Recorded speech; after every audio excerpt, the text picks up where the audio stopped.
the ego is identifying with being the material body and some kind of material designation, some particular class, creed, color, nationality, or even some particular species of life. When we're into that, we're into the illusion of slavery. As a result, we fall into lust, trying to gratify the senses of the material body, or even some extensions, as if we are our relatives, our children, our grandchildren, etc. But the real self is totally free, the totality of being. So how do we transcend or get free from this identification with the ego? We say first, come to the spiritual platform. See the self as spirit, or we call it presence. Presence looking out through this body.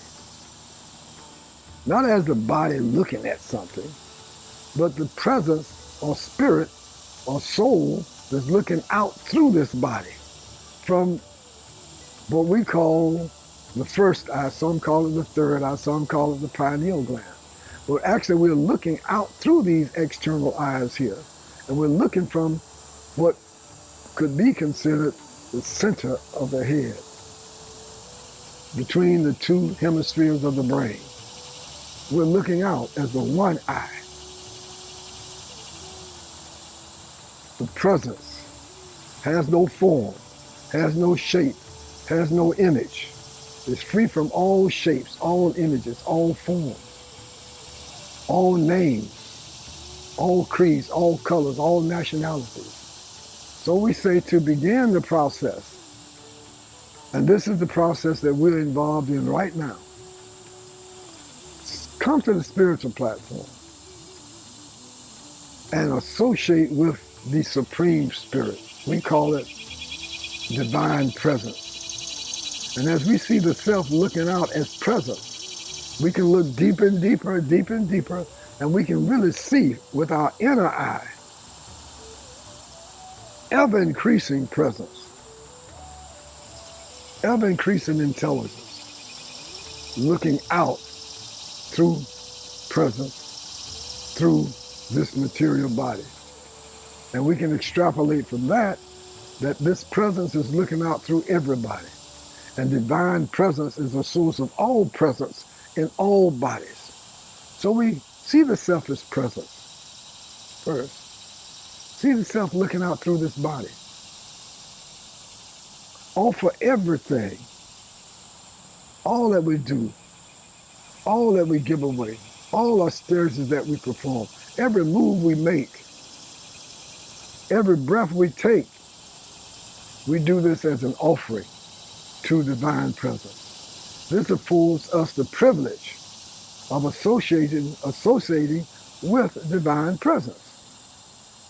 So we're always thinking about who we really are as presence, and our source as being divine presence. The more we think about presence and divine presence in this way, we see that what we call presence is really just an extension, just a reflection of divine presence. It's like unto a bubble. We can see a reflection of divine presence in that bubble, but it's just a reflection, just a reflection. But the more we efface, the more we dissolve that bubble, the more we see that the space within that bubble merges with the space within which the bubble was present. Like another example, we take a clay pot. We see that space inside of that clay pot. So what happens when the clay pot is broken? The clay pot is likened to the ego. When that clay pot is broken, what happens to the space inside? It merges into the space that was outside of the pot. The space outside of the pot, the presence, divine presence, is the divine presence in which the presence is existing as a reflection. So the more this ego is dissolved, the more we experience our union with the infinite, eternal, divine presence. So we say, see yourself, see the self as spirit now. Stop identifying this body as being the self.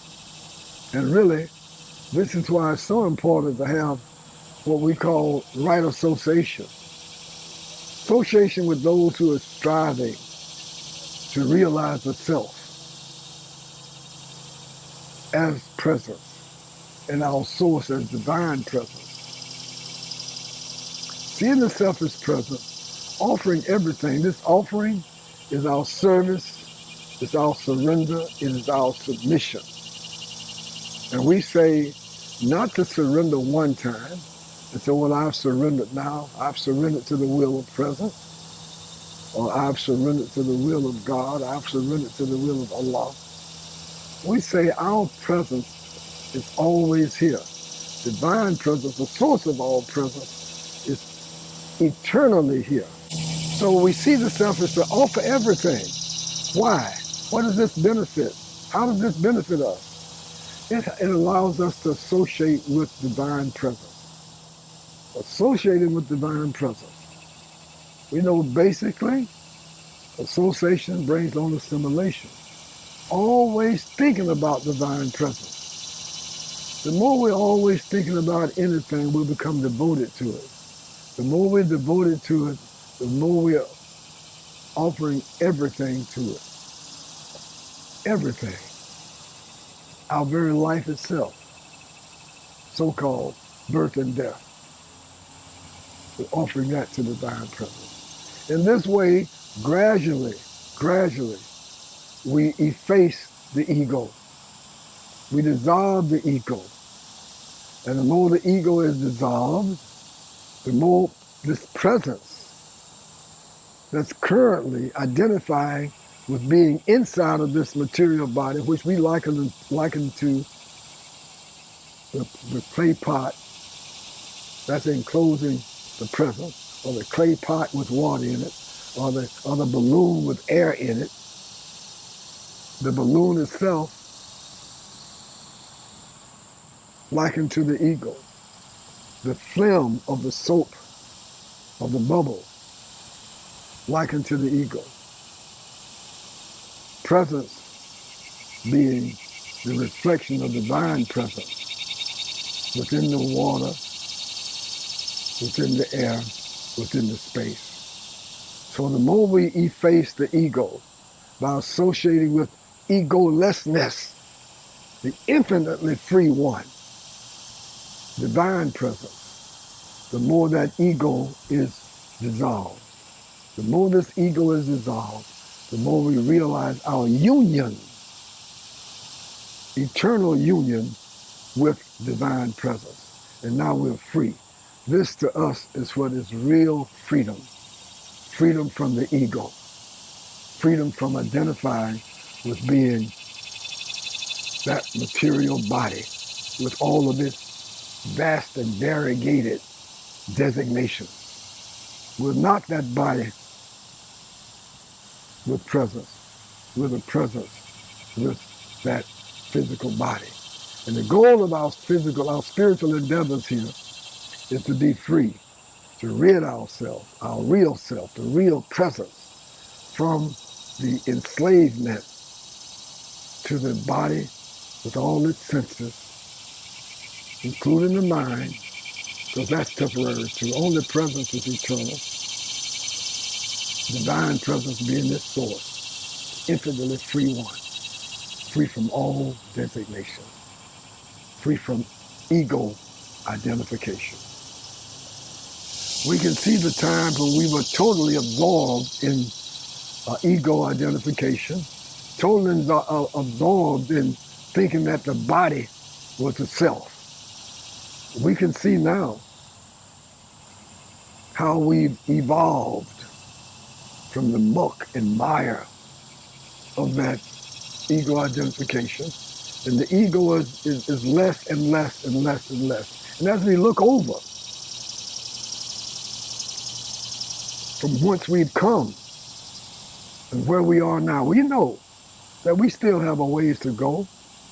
But according to our research in the various philosophies, spiritual and material philosophies of the world, from ancient Kemet to ancient Bharat, from Nile Valley civilizations to Ganges or Indus Valley civilizations, from Mississippi Valley civilizations, various other parts of the world, we can see that yes, we are making progress. We are shedding that ego, becoming less and less influenced by ego identification. And we can extrapolate this from this, that yes, we can and we are identifying more and more with the infinite, egoless one who pervades and transcends all. Divine presence, the ever-free, egoless one, omnipresent, omniscient, omnipotent, eternally. We've all fallen into the illusion of ego identification. The ego wants to show off. The ego wants to be recognized as supreme, and it's not supreme because it does not exist. It's temporary. But the real self, presence, is the one who's watching the ego, the self who's watching the mind, who's watching the thoughts. This is presence. And who's watching presence is divine presence. This is our source. And we can realize, we are realizing evermore that we are presence, and our source is divine presence, free from all traces of ego identification. Our spiritual practice basically keeps us in contact with presence as a self and divine presence as the very source of the self. So we say basically, come to the spiritual platform, seeing the self as presence, as spirit, offer everything, and call out the holy name. We can call out the holy name in any circumstances. Even if we can't talk, we can't speak, we can chant the holy name internally. So what is the holy name? Well, for us, the holy name is a name that helps us relate to divine presence or supreme being. And whatever name is dear to you, whatever name you're comfortable with, whatever name you have some experience of, no matter what part of the universe you're from, we all, most of us, have a name for supreme being. We don't have a holy name, then be conscious of your breathing process. Watch your breathing. The idea is to become still and quiet inside by keeping those thoughts out, understanding that the thoughts are not the self. Presence is a witness of the thoughts. Presence is a witness of the mind, so that we see the mind and the thoughts are temporary. Having a beginning and an end, they do not exist. The only one that we cannot deny is this presence, which is always here, free from all dualities, free from night and day, free as the sky, even the witness of the sky, this presence. So sometimes we might do prayer with divine presence as the center. Sometimes we might study. This is association with that which is related to divine presence, whether they're stories of saints or different living beings who are relating to divine presence. study. Sacrifice, service, surrender, submission, our whole spiritual practice is our sacrifice. Right association, meditation. At a certain point, we can see that our very meditation, meditating on silence, meditating on the holy name, meditating on the breathing process, everything that we're using to keep those thoughts out, to bring the consciousness and the awareness back to presence, the infinite stillness of being, of divine presence. And this way we see that we're making progress and that this process actually works. We can see that over our practice, we're becoming more still, more quiet. We're relating more to this everlasting divine presence of being, the infinite still one, which is pervading and transcending all. Divine presence. The infinitely free one from any traces of egoism, if you will.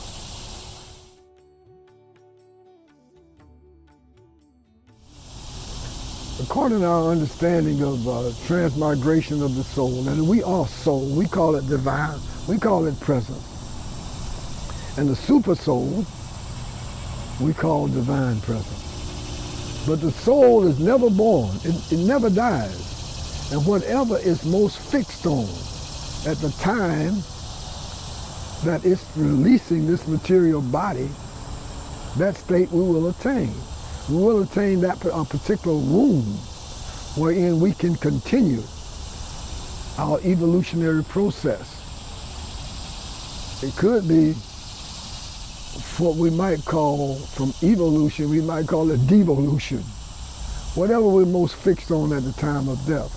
So we say if you really care about someone and you're privileged to be around them, and the time of leaving this body could be any time. So we want to be thinking about divine presence. So even if we don't totally reunite with divine presence at the time that we leave this body, at least we'll take a much more evolved birth in the direction of divine presence. So just because we leave this body by some means, that doesn't mean that next lifetime we're going to start with a clean slate, like some of the Greek philosophers thought, that we have a tabula rasa at every birth. No, because according to our karma, we're born in a particular environment. Nature nurture. So we have karma, and we've taken a birth in an environment wherein we will continue to work out our karma. We say that the only thing basically we can carry with us at the time when we drop this body off is our karma. So just because we drop the body off, it doesn't mean that, oh, now I'm through with that. Or like some of us believe we only have one time, one lifetime, and after that, it's all over. No.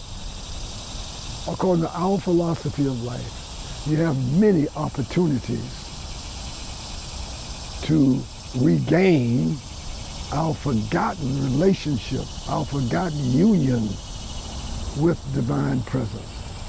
So whatever we're thinking about at the time of departing or dropping this body off, that state we will attain. So if we really care about anyone, help them to think about presence and divine presence, so that next lifetime will be even more evolved than we are this lifetime. But it doesn't mean that now the karma is over. No, we continue to evolve. So it's recommended that we always think about divine presence. The more we think about divine presence, we're associated with divine presence. Divine presence is this indivisible, undifferentiated, supreme, absolute existence, always here. Association brings about assimilation. So our spiritual practice, our prayer, our study, our sacrifice, our service, our right association, our meditation, seeing the self as spirit of presence, calling out the holy name and offering everything is our way of associating with divine presence, become purified of all those misgivings identifying with the ego, that temporary illusion that in our ignorance we're taken to be the self, when the self is eternal and the ego is temporary, full of ignorance and more illusion. The self is free from the ego, and through our spiritual practice we are realizing ever more freedom from the ego.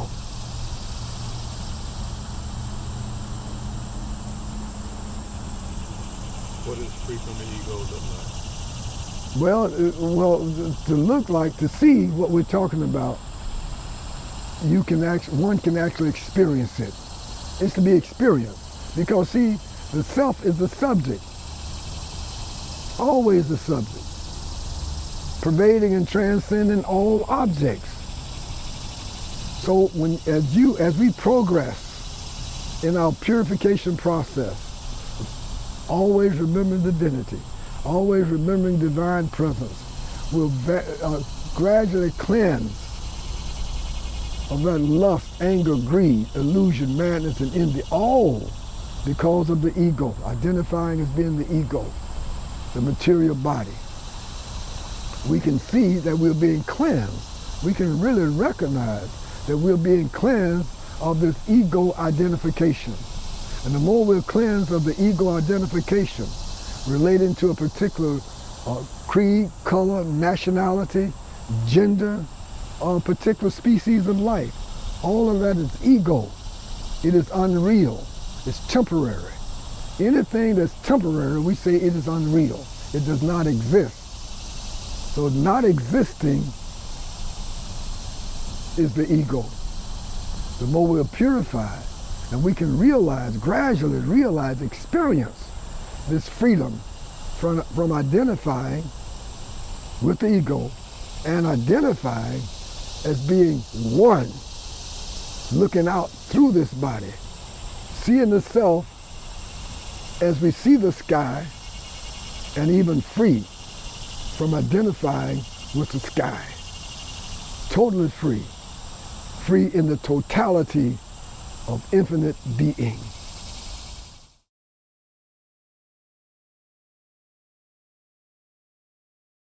So to be free from the ego, we are purifying our very being from identifying as being that material body.